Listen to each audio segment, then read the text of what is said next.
Saudara, bermodalkan sampah plastik kemasan, seorang pemudi membuat berbagai jenis tas unik di rumahnya di Desa Kedekrung, Kecamatan Kuta Makmur, Aceh Utara. Meski telah putus sekolah, pemudi ini tetap gigih berkreasi guna menambah perekonomian keluarga.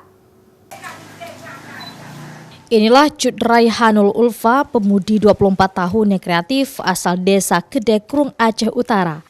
Bermodalkan sampah plastik kemasan, berbagai produk ia berhasil menyulap menjadi berbagai kerajinan tangan yang bernilai ekonomis tinggi. Dengan kegigihannya, Raihan mampu mengubah sampah menjadi berbagai jenis tas dan juga tikar untuk alas lantai. Untuk tas, ia mampu memproduksinya hingga 10 buah dalam seminggu, sedangkan untuk tikar mampu diproduksinya 1 buah dalam 5 hari. Harga tas yang dijual pun bervariasi mulai dari 15.000 untuk ukuran kecil hingga 40.000 tas berukuran besar, sedangkan untuk harga tikar dijual hingga Rp100.000.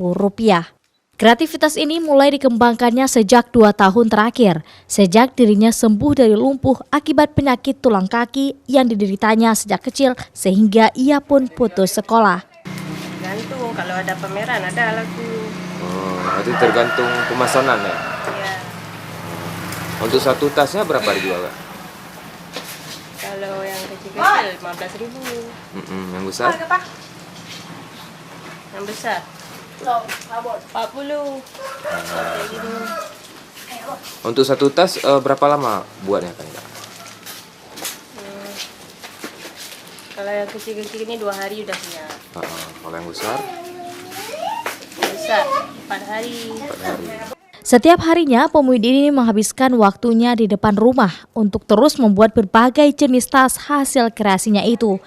Ia juga berharap agar ke depan tas hasil pemanfaatan sampah plastik itu bisa dikenal banyak orang dan juga banyak tangan-tangan kreatif lainnya yang mau memanfaatkan sampah plastik supaya tidak membuang begitu saja sehingga mengotori lingkungan. Zikri Maulana, Kompas TV, Aceh Utara.